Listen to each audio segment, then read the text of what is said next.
A pregação da palavra do Senhor, um salmo.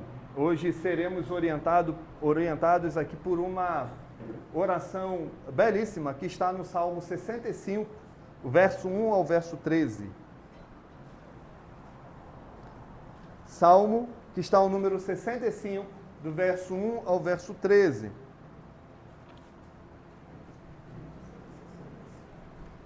Isso, Salmo 65. 65.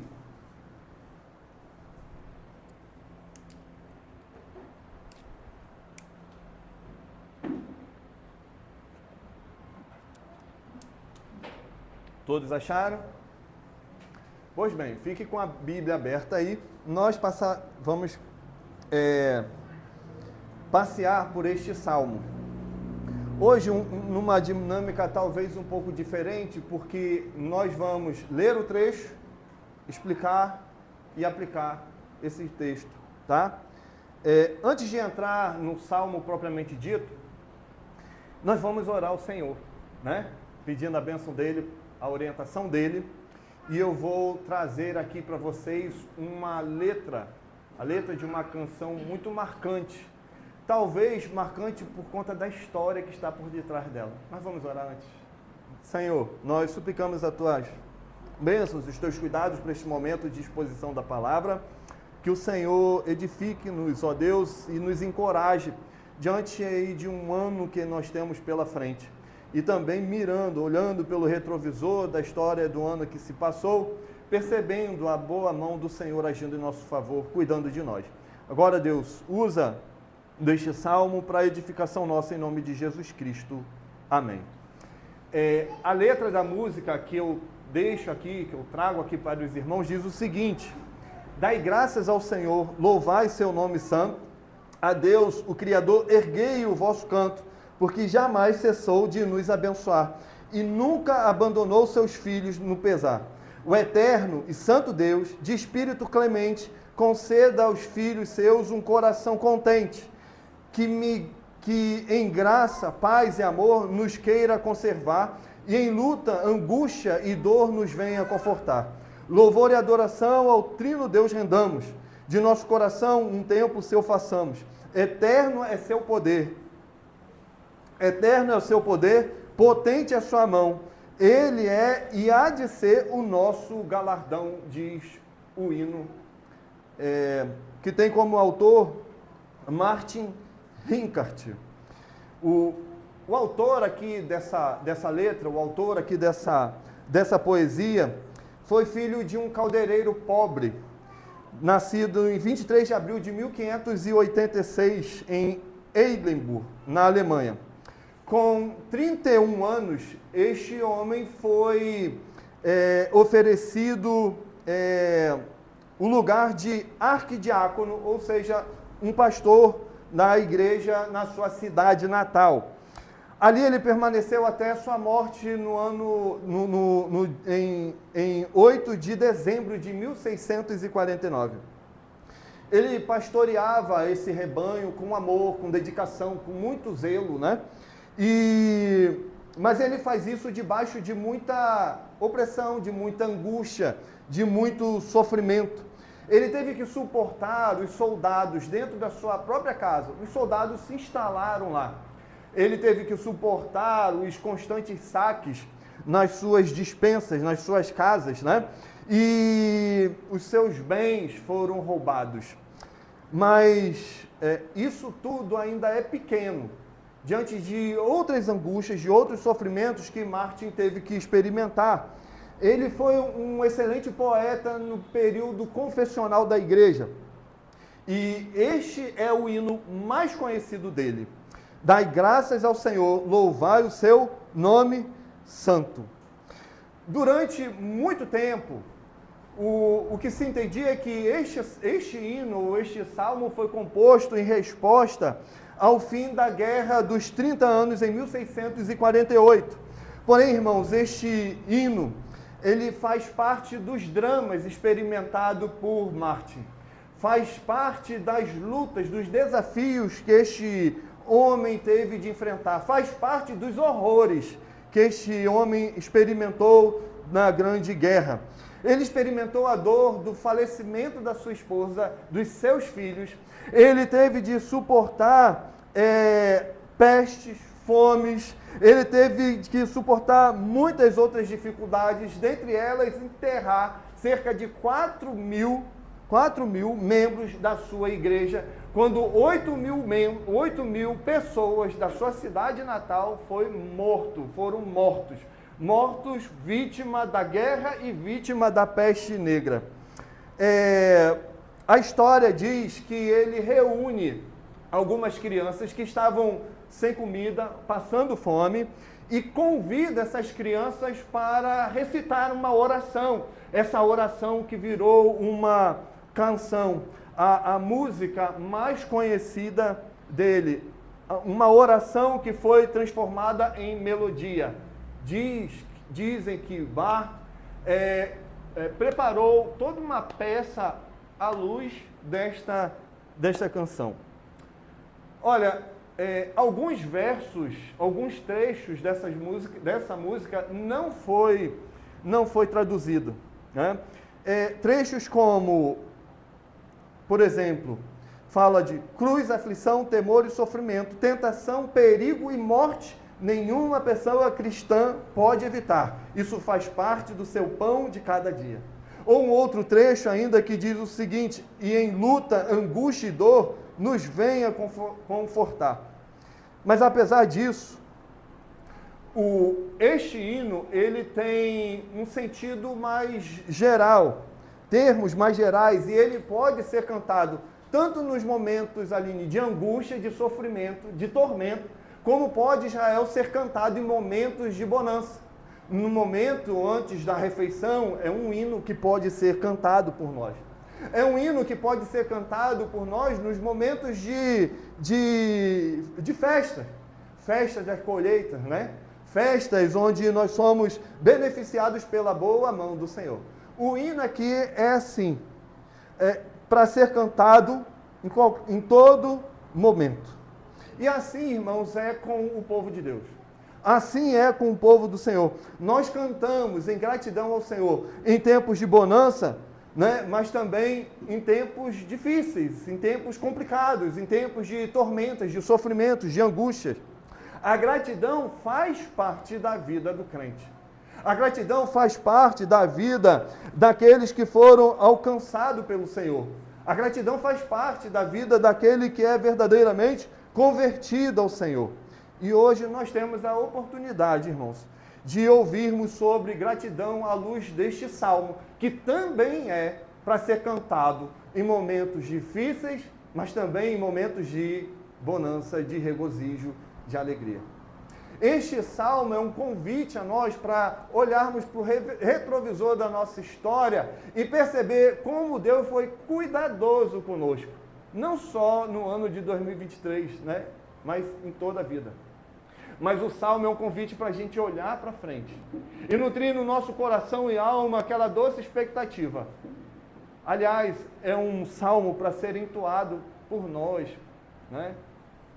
Crentes em Cristo, certos dos cuidados do Senhor. Bom, o salmo aqui, 65, é um salmo de ações de graças. É um daqueles salmos deleitosos, gostosos de se ouvir, de se cantar. Alguns comentaristas, alguns estudiosos dizem que este salmo era cantado como resposta à oração do povo de Deus. O povo orava ao Senhor num tempo difícil, de escassez, de seca, e o Senhor respondia, concedia as chuvas. Então eles louvavam o Senhor com este salmo. Na Palestina, toda a vida era dependente das chuvas. Na Palestina, toda a vida, tudo ali é dependente das chuvas, das águas. Eles experimentavam um período de seca que compreende aí aproximadamente 5 meses, e as primeiras chuvas recaíam sobre o povo no período aí de outubro até novembro, mais tardar entre março e abril. Sem chuva, o povo passava dificuldade. Sem chuva, o povo passava grande aperto. Chuva aqui era algo para louvar o Senhor, para engrandecer o nome do Senhor, para perceber ali o cuidado do Senhor com a vida deles. Mas o Salmo não fala só de chuva, né? O Salmo fala aqui também de perdão de pecados. O Salmo fala aqui de proteção. O Salmo fala aqui do cuidado do Senhor para com a nossa alma. O Salmo fala aqui do cuidado do Senhor com o nosso corpo, por meio da comida, da colheita, da lã, da roupa, né? Fala da provisão do Senhor. E então eu convido você a louvar ao Senhor comigo neste Salmo, no Salmo 65. O Salmo, ou o salmista aqui, de imediato, ele nos leva a quem é o alvo, o objeto do nosso louvor, da nossa adoração. Ele começa esse salmo mostrando que Deus é o alvo do nosso louvor, que Ele é o Deus digno de nossa, como diz aí o verso 1, confiança. Repare aí, confiança e louvor em Sião. E a ti se pagará o voto. Não é isso que está aí? A ti, ó Deus, confiança e louvor em Sião. E a ti se pagará o voto. Quem eles miram aqui? Quem eles estão olhando, Ramila? Eles estão olhando aqui o Deus fiel que cumpre as suas promessas para com seu povo e que em resposta ao cumprimento das suas promessas, esse povo cumpre os seus votos. Primeira coisa que o salmista convida a nós a reparar é na confiança e no louvor que deve ser dedicado a Deus. E olha que interessante, nós vivemos num tempo em que o louvor é dado a homens. Isso é errado. Existem pessoas que louvam a si mesmas. Existem pessoas que acham que tudo que são e tudo que têm é fruto da sua própria inteligência, é fruto da sua própria habilidade, é fruto da sua própria força. Existem pessoas que acham que por si só vão dar conta. E isso é arrogância. Isso é soberba. Você deve lembrar o que Tiago diz. Tiago vai dizer, no capítulo 1, verso 16 a 17, que toda boa dádiva e todo dom perfeito vem de onde? Vem do alto. Vem do alto, descendo do Pai das luzes.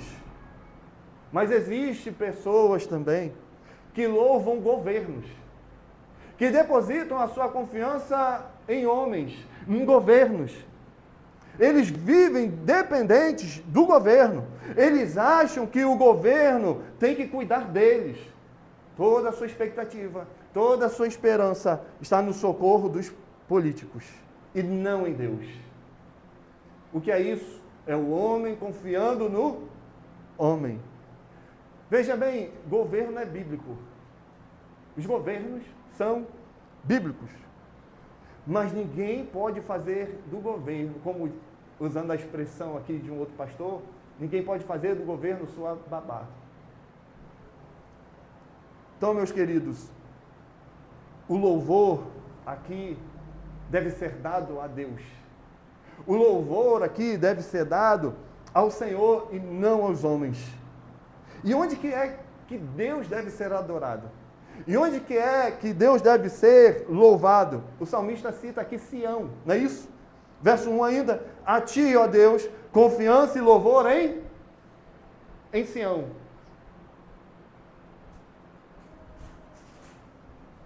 O que é Sião? Sião era o local de culto no Antigo Testamento.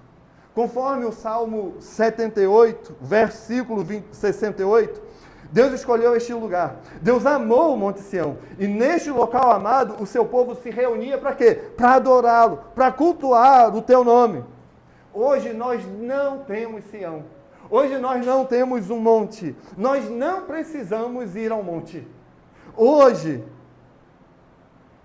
nós precisamos nos reunir com o Sião espiritual. Nós precisamos estar juntos do povo de Deus, a igreja do Senhor. Esta é a Sião.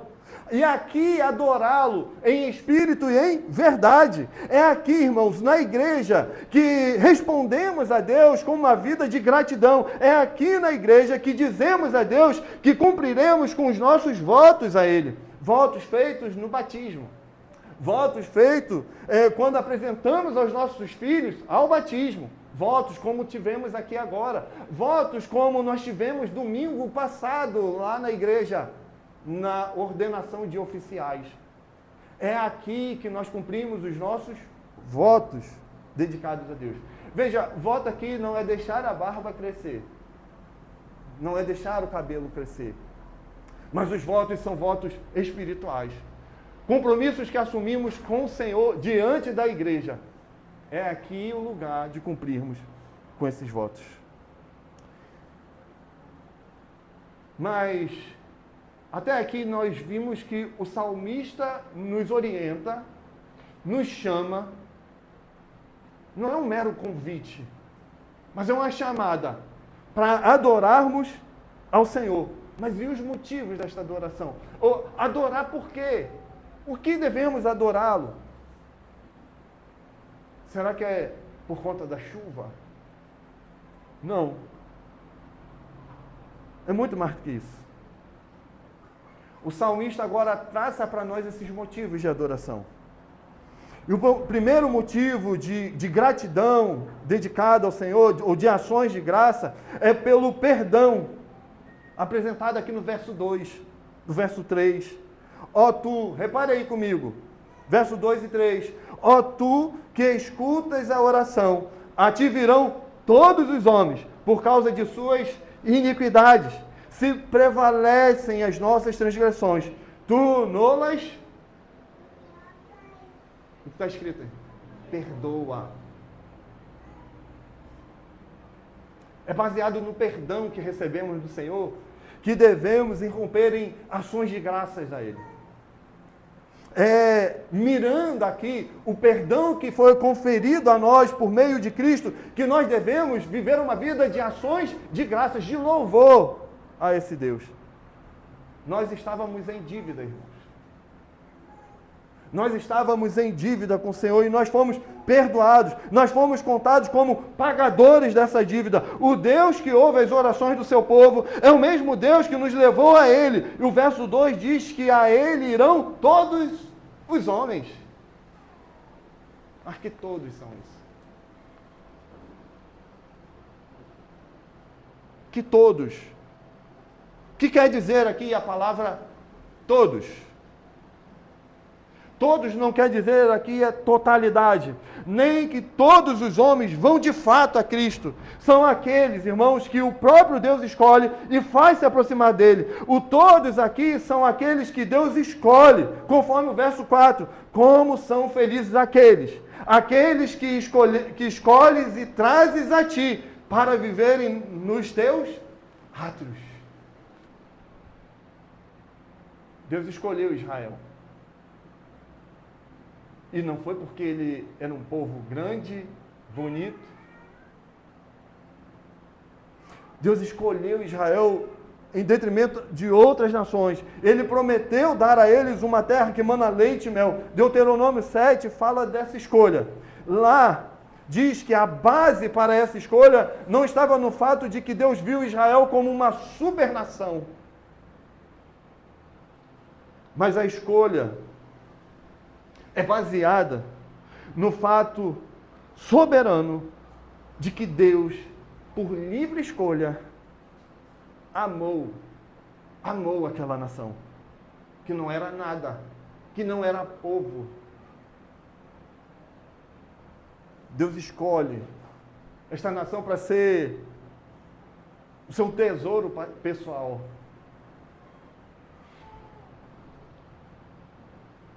Deus escolheu este povo para perdoar os seus pecados.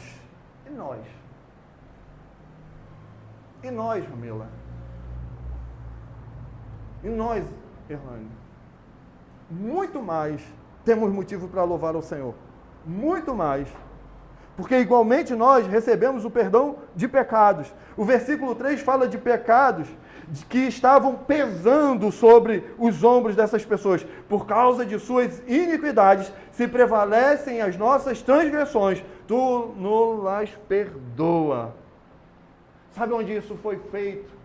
Onde esse perdão foi realizado, foi concretizado na nossa vida? Isso foi feito em Cristo. Em 1 João, capítulo 2, verso 2, diz que Cristo é a propiciação pelos nossos pecados. Mateus 11:30, irmãos. Cristo. Cristo mesmo diz que seu jugo é suave, que o seu fardo é leve. Cristo alivia os fardos dos nossos pecados. Foi Deus que nos levou a Cristo. Foi o Pai que fez pessoas, nós, nos achegarmos a Cristo. Deus nos escolhe em Cristo. Sem perdão dos pecados, ninguém pode ir a Deus. E é em Cristo que recebemos acesso ao Pai. É somente por causa do perdão de pecados que nós podemos confessar o que está escrito aqui no final do verso 4. Ficaremos satisfeitos. Ficaremos satisfeitos com a bondade de tua casa, o teu santo templo. Olha a expressão, ficaremos satisfeitos. Transbordamos de bênçãos da sua casa, do seu santo templo. Temos, irmãos, aqui motivos de gratidão a Deus pelo perdão. Primeiro motivo aqui, de ações de graças, de louvor ao Senhor, dedicado do salmista para Deus, é porque ele foi perdoado em seus pecados. Mas há outra coisa aqui, a qual devemos louvar a Deus, exaltar a Deus, rendermos ações de graças ao Senhor, é por conta da sua proteção. A proteção que ele garante ao seu povo, conforme versos 5 a 8. Com tremendos feitos nos respondes em tua justiça. Ó Deus, Salvador nosso, esperança de todos os confins da terra e dos mares longínquos, que por tua força consolidas os montes, cingindo de poder, que aplacas o rugir dos mares, o ruído das suas ondas e o tumulto das gentes, os que habitam nos confins da terra, temem os teus sinais, os que vêm do Oriente e do Ocidente. Tu o fazes exultar de júbilo. Por causa do perdão de Deus, nós nos achegamos a Ele. E agora, Ele responde às nossas orações no verso 5, com tremendos feitos. Esses tremendos feitos de justiça tem a ver com a maneira que Deus protege o seu povo. Tem a ver com o modo como Deus guarda os seus eleitos. Irmãos, nós vemos isso, por exemplo, no Salmo 43, verso 3. Os temíveis feitos de justiça ali tem a ver com o fato de que Deus subjuga as nações. E que Ele é poderoso sobre os exércitos destas nações poderosas. No Salmo 76, verso 8, Deus faz a terra tremer, faz a terra ficar emudecida, faz a terra ficar em silêncio. Ele faz isso. Ele faz isso quando tirou o seu povo da terra do Egito. Este Deus é a esperança deles. Este Deus é a nossa esperança. Todos aqueles que Ele chama para si podem ficar certos da sua proteção, da sua guardiania. Eu comecei aqui convidando você a olhar para o retrovisor da história da sua vida. E a reparar de quantas situações o Senhor te guardou. De quantos pecados Deus te livrou. Te protegeu. Te cercou de cuidados. E a ideia é essa aqui mesmo. Verso 6 a 7 mostra isso para nós. Fala aqui de montanhas. Fala aqui de mares, Victor. como proteção. Olha aí, verso 6.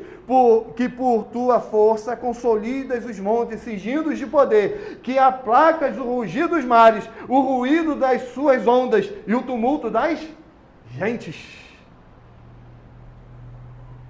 Mapa, a geografia da Palestina, o que nós temos no Oriente, do lado ocidental, é o mar Mediterrâneo. Do lado oriental de Israel, Israel está protegido por uma cadeia de montanhas. Está ali cercado. Protegido. Deus coloca o seu povo nessa região aí, entre o mar e as montanhas. Deus coloca ali uma proteção natural para o seu povo. As águas não passam para cobrir a terra. Os montes não deixam de existir. Por quê? Porque Deus controla toda a sua criação em favor do seu povo. Percebem isso?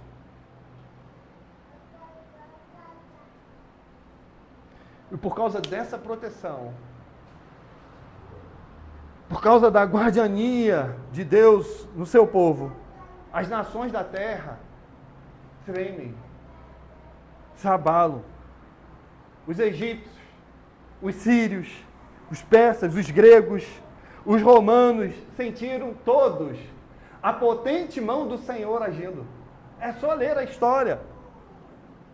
Ao mesmo tempo, aqueles que confiam em Deus, do nascente até o poente, independente de onde estão, seja Japão, seja Alasca, seja no Brasil ou Inglaterra, os crentes estão guardados, protegidos, amparados pela mão poderosa do nosso Deus. E por isso nós podemos, como salmista, cantar ao Senhor. Dedicar a Ele o nosso louvor, a nossa adoração, sabe? As nossas ações de graças. O Senhor tem nos guardado. Só que há uma proteção maior, irmãos. Há uma proteção que supera toda essa expectativa desse povo na libertação aqui física. Há uma proteção ainda maior. Há uma manifestação do poder de Deus em favor do seu povo através do seu Filho bendito Jesus Cristo. Deus enviou o seu Filho ao mundo. Ele foi a grande maravilha de Deus. João disse que nós vimos a glória. Ele veio para esmagar a cabeça da serpente, para libertar os cativos, para despertar as nações com cânticos de alegria. Deus protege o seu povo hoje em Cristo Jesus. E nós o confessamos como o Rei. Um Rei que governa o seu povo pela palavra. Um Rei que guarda o seu povo por meio do Espírito dele, que nos protege, guarda a nossa salvação, que ele conquistou para nós. Eu acho bonito como que Judas encerra a carta dele. Repare bem, verso 24 e 25. Ora, aquele quem? O Rei soberano, o Deus Todo-Poderoso. Ora, aquele que é poderoso para vos guardar de tropeços e para vos apresentar com exultação, imaculados diante da sua glória, ao único Deus, nosso Salvador, mediante Jesus Cristo, Senhor nosso, glória, majestade, império e soberania, antes de todas as eras e agora e por todos os séculos. Amém. O que o autor diz é: estamos guardados. Guardados de tropeçar, guardados de escorregar nos pecados. Estamos amparados pela mão poderosa do Senhor, manifesta em Cristo. E sabe, será assim até o final da nossa peregrinação. O que o salmista faz aqui é: ei povo, rendemos graças ao Senhor. Rendemos graças ao Senhor que perdoou os nossos pecados. Rendamos graças ao Senhor que continua a cuidar de nós, que nos protege. Louvemos ao Senhor, também pela sua provisão. Essa é a última parte do Salmo. E vai mostrar a Deus para nós como um agricultor. Ou melhor, vai mostrar a Deus para nós como o provedor da nossa vida. Verso 9 e 13, nós temos essa ideia. Verso 9 diz: Tu visitas a terra e a regas. Tu a enriqueces copiosamente. Os ribeiros de Deus são abundantes de água. Preparas o cereal, porque para isso a dispões, regando-lhe os sulcos, aplanando-lhe as leivas. Tu a amoleces com chuviscos e lhe abençoas a produção. Coroas o ano da tua bondade. As tuas pegadas destilam fartura, destilam sobre as pastagens do deserto, e de júbilo se revestem os outeiros. Os campos cobrem-se de rebanhos, e os vales vestem-se de espigas. Exultam de alegria e cantam. Exultam de alegria e cantam. Deus cuida da terra. Deus rega a terra. Algumas pessoas dizem que Deus não existe. Não é assim? Deus não existe. Deus é fruto do medo. Eu tenho medo. Eu crio um Deus e me apego a Ele. Outros vão dizer que Deus é como um relojoeiro. Deu corda e lançou este mundo, o relógio, à sua própria sorte. Tic-tac, tic-tac. O mundo está agora sozinho. Nós não cremos nisso. Nós cremos num Deus ativo. Nós cremos num Deus que interage com a criação. E neste Salmo aqui, o 65, no final, nós vemos isso. Deus é um Deus ativo. É Ele quem causa a abundância, mas também é Ele que, podemos dizer, causa a escassez. É Ele que causa a comida à mesa, mas também é Ele que causa a falta da comida. O Catecismo de Heidelberg, na pergunta 27, coloca essa ideia de provisão, do cuidado do Senhor, de modo assim, entusiasmante, brilhante para nós. Ele diz lá: assim, ervas e plantas, chuva e seca, anos frutíferos e infrutíferos, comida e bebida, saúde e doença, riqueza e pobreza, e todas as coisas não nos sobrevêm por acaso, mas vêm de sua mão paternal. O que temos aqui é um Deus que causa a terra ficar rica, que Ele causa os riachos transbordarem para que nunca falte o trigo. Do trigo o povo tem um pão, que é a base da alimentação de Israel. As chuvas, as estações são controladas por Ele. Ele dá comida aos animais. E o Salmo 104 vai confirmar isso, dizendo que todos eles, homens e animais, dirigem seu olhar a Ti, esperando que lhe deis o alimento no tempo certo. A chuva era determinante aqui para uma boa vida, sabe? Uma vida regalada no povo de Israel. E aqui ele retrata isso, olha, é como Deus preenchendo, né, a quantidade de água ali nos sulcos, as valas, né, que cortam a terra, regando a terra, né, a providenciando a lavoura. Mostra para nós Deus trabalhando em favor da lavoura do seu povo como um perfeito agricultor aqui. Ele está fazendo tudo, irmãos, aqui na medida certa, na medida correta. Os trilhos estão bem feitos aqui. Não tem erro para o Senhor. A irrigação aqui está perfeita. A produção aqui será boa. Por quê? Porque o Senhor trabalhou.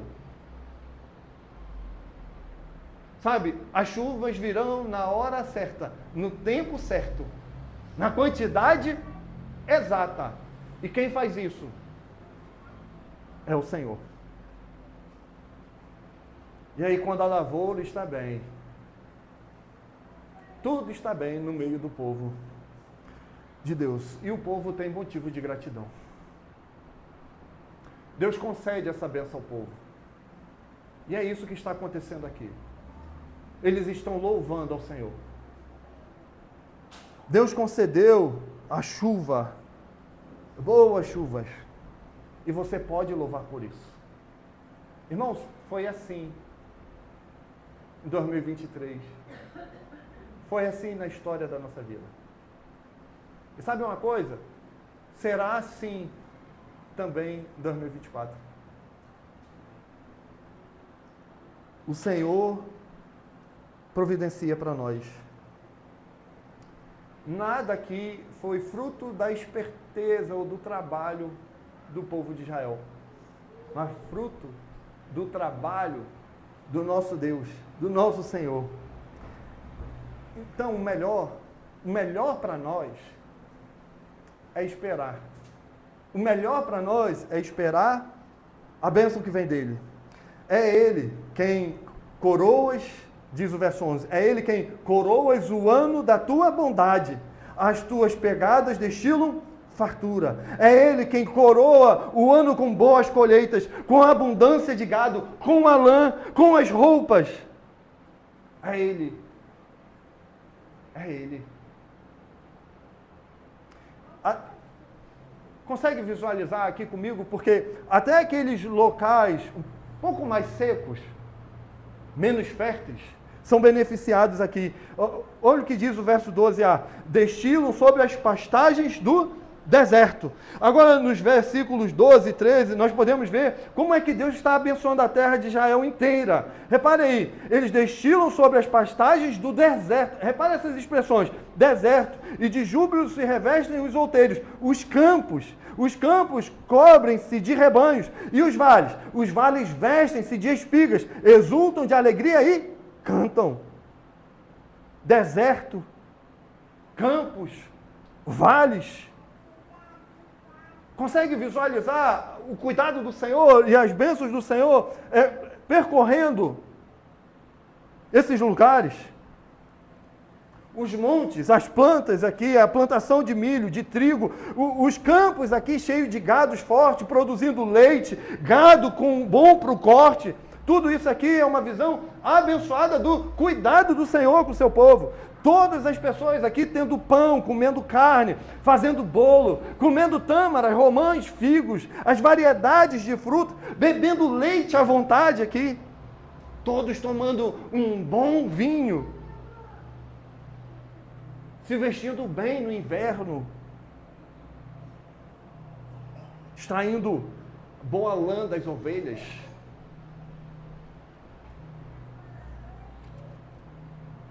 Tudo isso por causa da bênção do Senhor.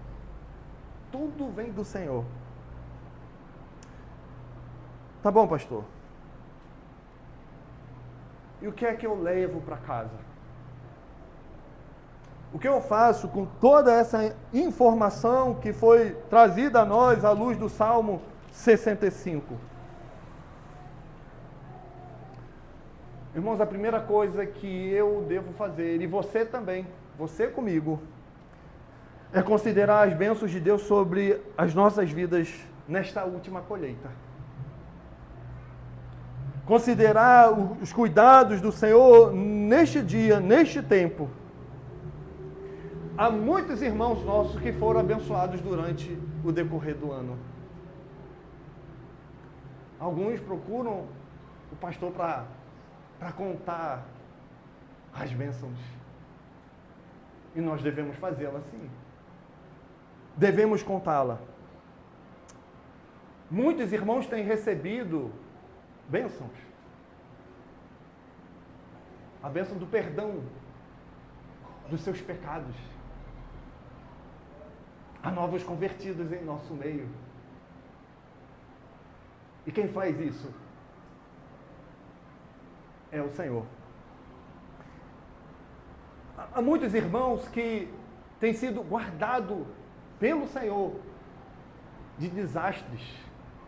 E não só aqui um acidente, sabe? Na rua. Mas o pior de todos os acidentes, o choque com o pecado, o Senhor tem guardado, o Senhor tem protegido o seu povo.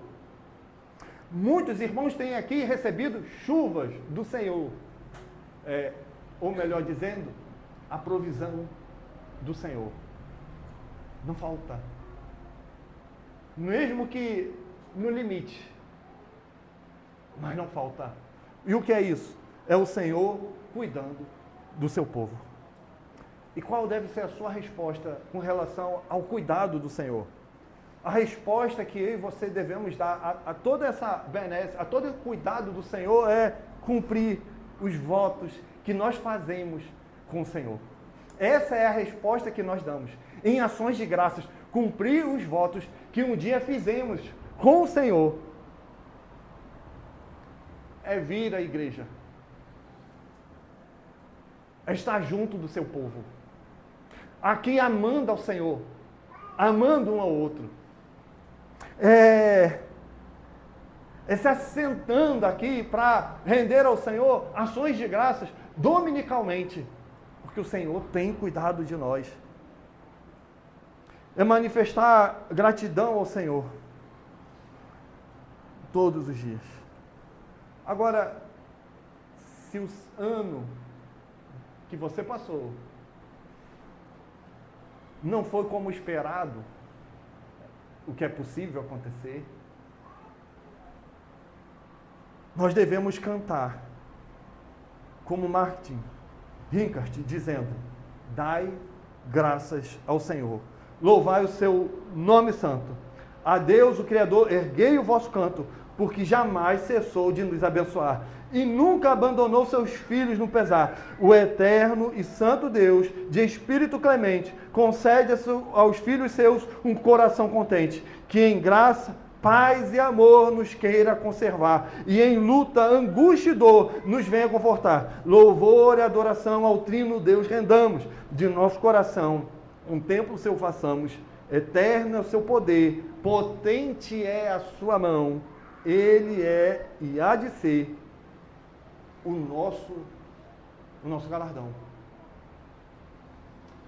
O que Martin Rinkart está dizendo aqui é: diante das aflições, diante das angústias dessa vida e dos sofrimentos, Cristo é suficiente. É como diz, foi o apóstolo Paulo, que disse: Cristo basta.